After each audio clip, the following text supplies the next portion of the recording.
Hey guys, welcome to my channel. Today I've got something very exciting to share with you guys. It is finally finished. We're talking about Eve's sword from the upcoming game, Stellar Blade.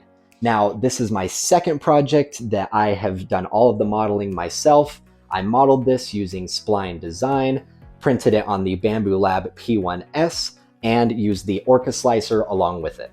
Let's get into it. Spline is a real-time, web-based 3D design software that is very simple and easy to use, especially when comparing to something like Blender. If you are planning on using this for 3D printing like I am, unfortunately you will need to purchase a subscription as you will not be able to export as an STL file without it. Spline is a little bit more of a stepping stone for me. It has definitely made the process of learning how to 3D model much easier, but I'm likely going to be using Blender next. Once I learned how to use the program here, I started by modeling the blade, and from there worked my way down by modeling each individual piece. And with that, we had a 3D model that was ready to be moved over into Orca. Once I uploaded the model into Orca Slicer, I was able to split the model into 6 different sections for a grand total of 8 separate pieces. However, getting to that point was much easier said than done. The first time I tried printing, the handle was way too small. My hand would barely fit where it's supposed to. The second time, I improved on the handle there, but the blade came out way too small. So, after a lot of messing around, I finally got what you see here. And from there, everything looked like it was going to print correctly.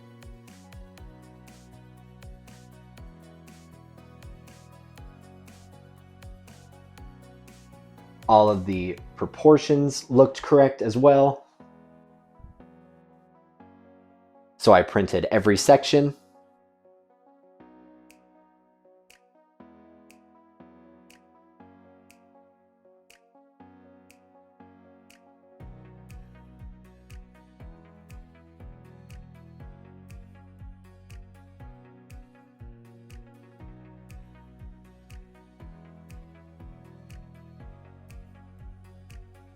And we were ready to start sanding.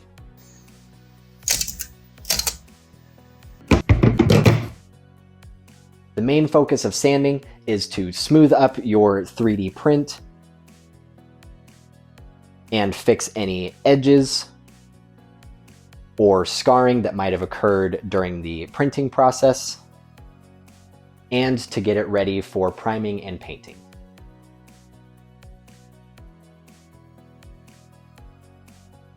Also, you want to be sure to smooth out any layer lines that are going to easily be noticeable once you put paint on. Once all of the sanding was done, I moved on to the fusing process using the soldering iron I have. When fusing, I really made sure to punch through as much plastic as I could to really fuse everything together and make one solid print. There are a lot of different techniques out there. I use a bit of a cross technique where I essentially draw an X into every section and then fold the plastic back into itself. And if there's any holes that remain after that, I will take extra filament and fill in that hole and smooth it out as best as I can.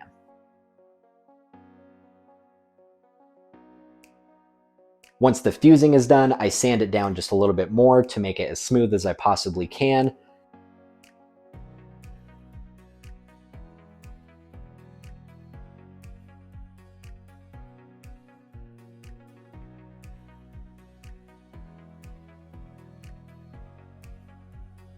And anything that isn't perfectly smooth, I fill in with wood filler, let that dry, and sand that down to get that nice smooth surface.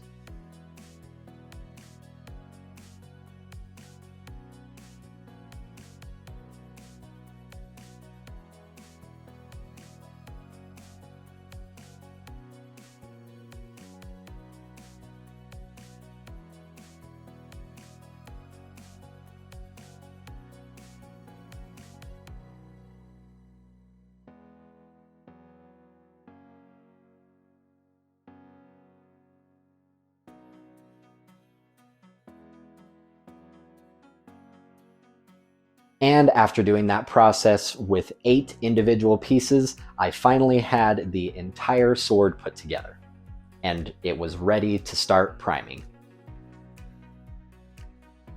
For the primer, I recommend using a filler primer or a sandable primer. They are the easiest to work with, and they fill in a lot of those little imperfections that might not have been completely cleaned up during the sanding and fusing process. Also, once you put that primer on, you're likely going to notice there's a few spots that weren't perfectly fixed during the sanding and smoothing process. That's okay. Just do the same thing over the primer again, put wood filler or whatever else you're using to fill in those spots, and then prime over that, and you're good to go.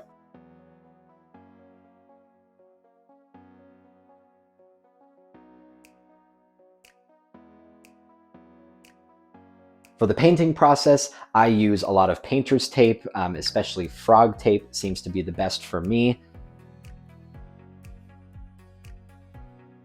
During that process, I make sure to section everything off, each color at a time.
And finally, I'm a huge fan of graphite powder.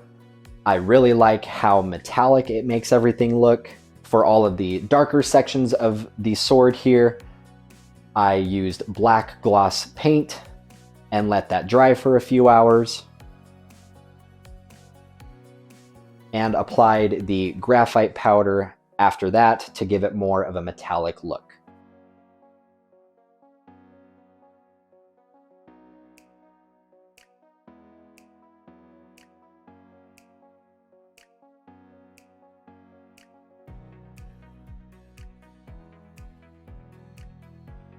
And with that, I had finished Eve's sword from Stellar Blade. And that is everything for Eve's sword here. This is definitely my biggest project that I've done so far. It's bigger than the 3-foot long Master Sword back there, coming in at about 5 feet. And it's gonna look really good on the wall back here. And that is everything. If you enjoyed the video, make sure to hit that like button, and I wanna know what you think of this sword. Comment that down below, as well as any ideas for what I can do in the future, or if you just have questions, I'll make sure to answer those as well. To stay updated with all that and keep learning some cool stuff with me, make sure to hit the subscribe button, and we'll see you in the next one.